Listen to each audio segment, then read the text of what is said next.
please help me show Lieutenant Kenda that we're happy to see him too. Thank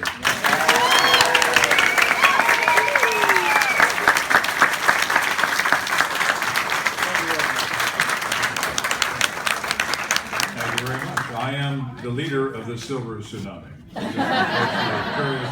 If you're a leader, that would be me.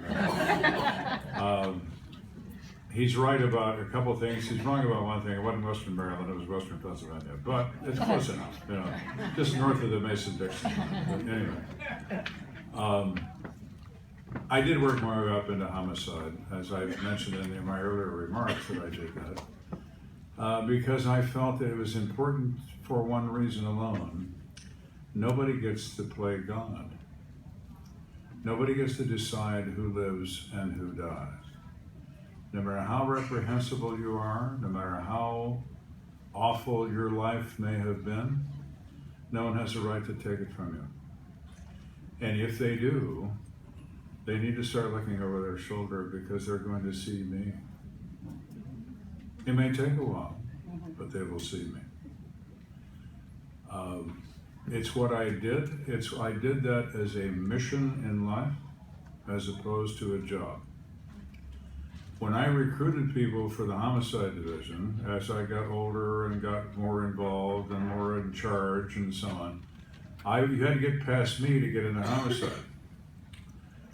And I would always say this when I was at the beginning of it. I would say, well, let me tell you something. You're on call 24 hours a day, 7 days a week. You're joining this crew because we're going to chase the bad guys. If you don't think you can do that, tell me now. Because I'm the most unforgiving person you have ever met in your life. If you tell me you don't think you can do this, we will part company and be friends. And I will recommend you for your next assignment because you're honest. But don't ever tell me you're hungry. Don't ever tell me you're tired. Don't ever tell me you have to go see your wife. If I thought you needed a wife, I would issue you one. This is what we do. And you want to do it with me? Come on down. So a lot of them said, I don't think so. Okay, fine. I have a kid, he's still in homicide today. His name's Derek Graham. Derek is sharp, all right? I took him out of patrol because I thought he had good instincts. He came to work his first day. He's wearing his Brooks Brothers suit. He looks like a banker. You know, he's all dressed up. He thinks this is really cool. He comes in at 8 o'clock. At 9 o'clock, I call him into my office. And I say, Derek, come here. I had a window because I was the boss. Everybody else had cubicles. You know. So I take him in the office. I said, look out that window. You see that smoke plume on the horizon? Yeah. I said, that's a house fire. And it's also a murder. It's a concealment fire. And it's your case. And he looked at me, he turned white. He said, well, sir, I've only been here for an hour. I said, Derek, you go from being a new guy to an old guy in homicide in about 15 minutes. I'm going to throw you in the deep end of the pool and see if you can swim. I think you can. That's why you're here. So I'm going with you. I'm not going to say a word unless you're going to do something hopelessly illegal, but it's your case. Come on. We went there. He was shaking so bad he couldn't get out of the car. He did fine. He did just fine. And he still does.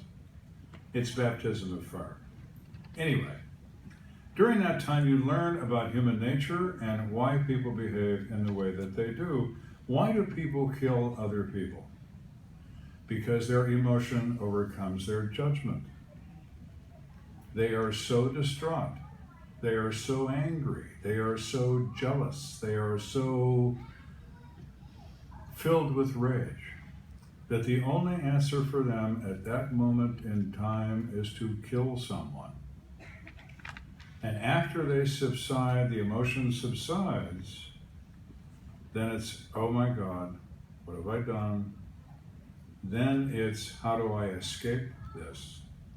How do I say, I'm sorry? How do I avoid arrest? How much evidence do I have to destroy? Do I have to kill anybody else? And so on, and so on, and so on. What are the motives in murder? They are money, sex, and revenge, or some combination thereof. Murder is simple because people are simple. You can't lose sight of that. Don't overthink something. When I would teach in a police academy, I would put up a slide, a 35 millimeter color slide of a white female, blonde-headed, multiple gunshot wounds to the chest on a city street, face down, downward angle, so she gravity bleeds.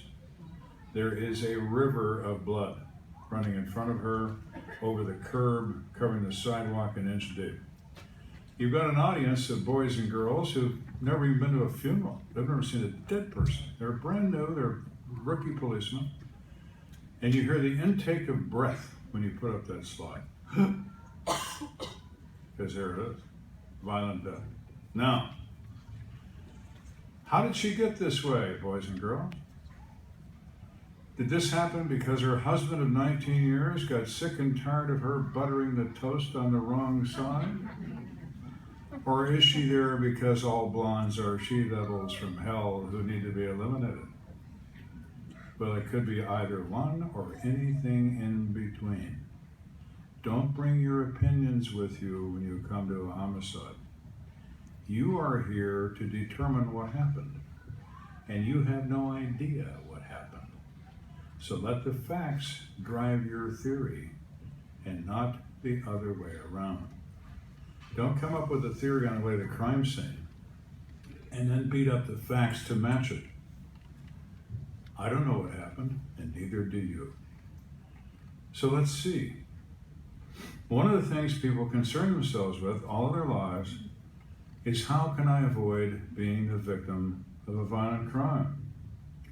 You need to explain who are the victims of violent crimes. They lead a lifestyle that puts them at risk. That's how. Okay?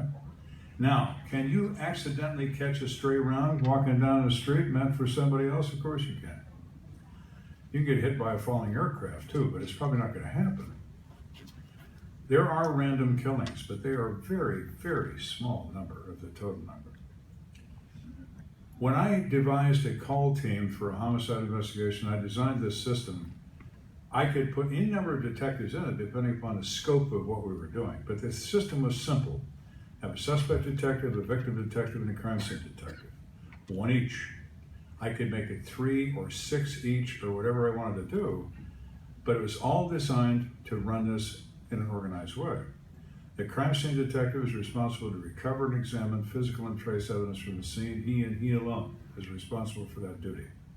The suspect detective, develop and then pursue a suspect. That's your job. The most important person in that crew is the victim detective. Tell me about the victim. Tell me. He or she. Tell me about this person. Where do they work?